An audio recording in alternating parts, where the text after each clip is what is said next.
जय श्री राम मित्रों, मैं नरेश शर्मा आप सभी का मेरे यूट्यूब चैनल एस्ट्रो गाइड में हार्दिक स्वागत करता हूं।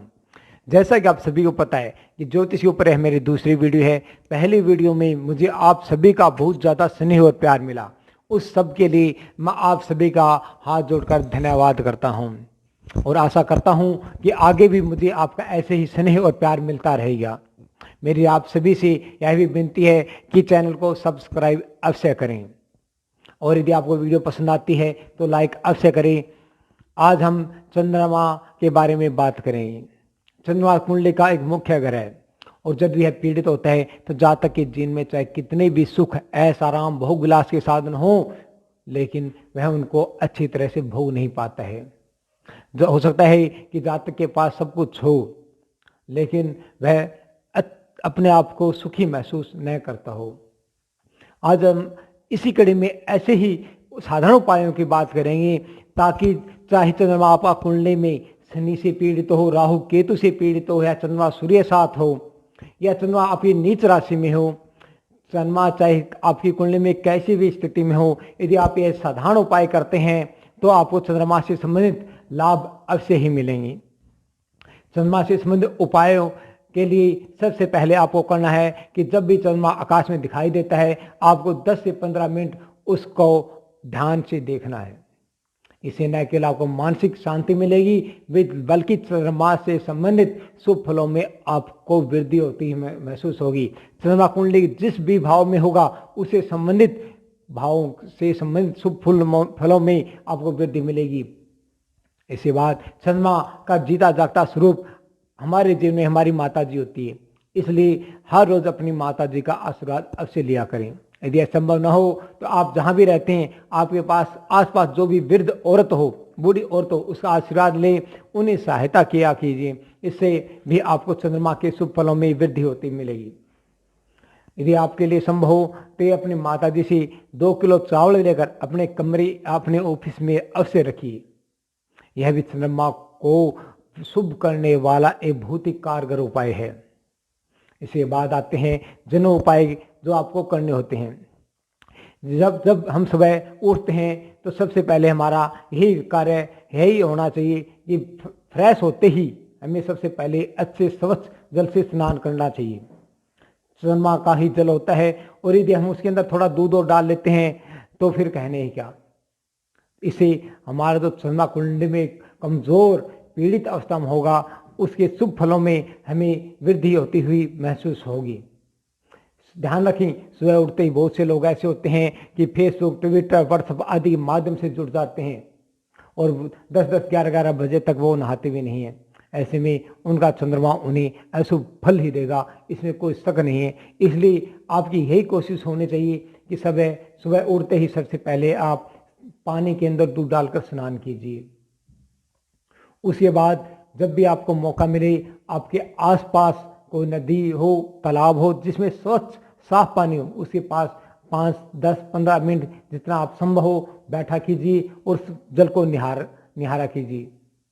इससे भी आपको चंद्रमा के शुभ फलों में वृद्धि मिलेगी। इसके बाद चंद्रमा कुंडली में आप सभी को शायद पता भी हो या ना पता हो, मैं बता देता हूं कि गुरु ग्रह से चंद्रमा को बल मिलता है। इसलिए आप जब भी चंद्रमा की कारक वस्तु दूध सेवन करें तो उसमें थोड़ा केसर या हल्दी अवश्य डाल लीजिए। इससे चंद्रमा जनित दोष जैसे कफ की समस्या उसमें भी आपको लाभ मिलेगा और चंद्रमा मजबूत होकर आपके शरीर और आपके मानसिक रूप से मजबूत बनाएगा। इसके बाद हम देखते हैं कि चंद्रमा किसकी ग्रह की राशि में ऊंच होता है। तो आप में से बहुत से जानते होंगे चंद्रमा शुक्र की वृष राशि में ऊंच होता है। इसलिए शुक्र से संबंधित उपाय करके भी हम चंद्रमा को मजबूत कर सकते हैं। इसके लिए आपको करना क्या है, बस अपने आसपास जहां पर आप रहते हैं या आपका ऑफिस है या आप जहां पर आप सोते हैं उस स्थान को ज्यादा से ज्यादा साफ और स्वच्छ रखने की कोशिश कीजिए। अक्सर ये देखने में आता है कि जिन भी जातकों का चंद्रमा पीड़ित होता है उनके आसपास रहने की जो जगह होती है वो गंदगी भरी हुई होती है या वो अपने आसपास सफाई नहीं रख पाते हैं। इसलिए अपने शुक्र को भी चंद्रमा के लिए मजबूत अवश्य कीजिए, क्योंकि शुक्र की राशि में ही जाकर के चंद्रमा ऊंच का होता है, उसे प्रसन्नता मिलती है। इसलिए साफ स्वच्छ वस्त्र पहने। अपनी यदि आपकी शादी होगी तो अपनी पत्नी को खुश अवसर रखें। यदि आपका शुक्र ठीक होगा तो ये निश्चित रूप से मान लीजिए कि धीरे धीरे आपका चंद्रमा भी ठीक हो जाएगा। इसके बाद एक उपाय आता है जो आप किसी कर्मकांड करने वाले पंडित जी से करवा सकते हैं। इसीलिए आपको करना क्या है, भी अपनी जन्म पत्री उठाइए, उसके अंदर आप देखिए कि आपका चंद्रमा किस नक्षत्र में है। उस नक्षत्र से संबंधित देवता, जैसा कि आपको पिक्चर के अंदर वीडियो में पिक्चर जो आई हुई है, फोटो आई डाली जो मैंने डाली है उसके ऊपर मिल जाएगा। जैसे आपका जन्म अश्विनी नक्षत्र में हुआ है तो उसके देवता बनते हैं कुमार देवता। कुमार देवता से संबंधित जो भी आपको ग्रंथों, धार्मिक ग्रंथों में पढ़ने को मिले उसका अध्ययन अवश्य कीजिए। साथ ही यहाँ पर जो पिक्चर में आपको दिया हुआ है महामृत्युंजय के 60,000 जप आप किसी विद्वान पंडित जी से करवा लीजिए। इसी साथ इस नक्षत्र से संबंधित दान दक्षिणा आप अवश्य कीजिए।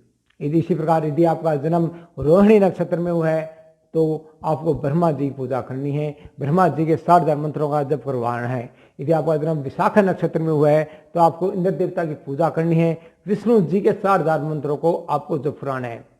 आपका XYZ कोई भी नक्षत्र हो, सबसे यह आपके लिए सबसे जरूरी है उस नक्षत्र से संबंधित देवता के जप आप अवश्य करवाए या खुद कीजिए यदि आप कर सकते हैं।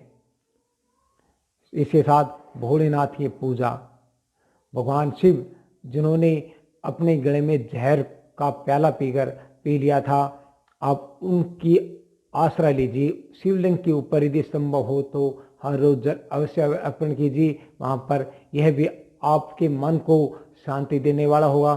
साथ ही जैसा कि आप में से बहुत से मित्र जानते हैं कि मंदिर का कारक ग्रह गुरु होता है और गुरु चंद्रमा को बल प्रदान करता है। इसलिए यदि आप नित्य रूप से मंदिर में जाते हैं तो यह भी आपके चंद्रमा को मजबूत करेगा, आपको मानसिक परेशानी से दूर करेगा, आपके जीवन गृहस्थी जीवन में सुख सुविधाओं में वृद्धि करने वाला ये सिद्ध होगा। इस प्रकार मित्रों आप ये चंद्रमा से संबंधित साधारण उपाय कर सकते हैं। इसके साथ एक उपाय है कि कम से कम आप न्यूज़ कम से कम देखें। न्यूज़ में आप देखते हैं वहाँ पर इतने लोग मारे गए, वहाँ पर लड़ाई झगड़ा ये हो गया, फसाद हो गया। अब ऐसा हो क्या, आप मानसिक रूप से विचलित हो जाते हैं और यह भी चंद्रमा को कमजोर करने का कार्य करता है। न्यूज़ वाले आपको दिखाएंगे 10 साल पहले भी ऐसी ही घटना हुई थी, आप बहुत ज़्यादा और द्रवित हो जाते हैं। तो केवल उन्हीं न्यूज़ को देखिए जो आपके लिए बहुत ज़्यादा ज़रूरी हो। बाकी फालतू की लफड़ों में आप मत पड़िए। जहाँ विद्रोह हो रहे हैं या हो रहे हैं उनसे आप दूर हो जाइए। केवल अपने मन को मजबूत करने की कोशिश कीजिए। इस प्रकार मित्रों चंद्रमा से संबंधित ये साधारण उपाय आप करके अपने चंद्रमा को मजबूत कर सकते हैं। साथ ही आप श्वेत चंदन का माथे पर तिलक लगाकर भी चंद्रमा के मजबूत करने का प्रयास कर सकते हैं। चंद्रमा के मंत्र जब आप यदि आपकी कुंडली अलो करती है तो आप चंद्रमा के मंत्रों का जप भी कर सकते हैं।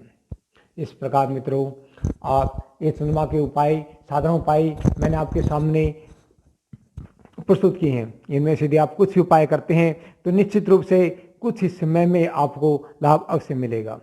यदि आपको यह वीडियो पसंद आई हो तो लाइक अवश्य कीजिएगा। यदि आपको कुंडली में चंद्रमा से संबंधित कोई भी प्रश्न है तो आप कमेंट बॉक्स में नीचे लिख सकते हैं। आपकी क्यूरी का, आपके प्रश्न का जवाब देने का कोशिश की जाएगी। वीडियो में किसी प्रकार की कमी है या चंद्रमा से संबंधित अन्य कोई उपाय जो आप हमारे साथ साझा करना चाहते हैं तो भी आप कमेंट बॉक्स में लिख सकते हैं। जय श्री राम। धन्यवाद आप सभी का।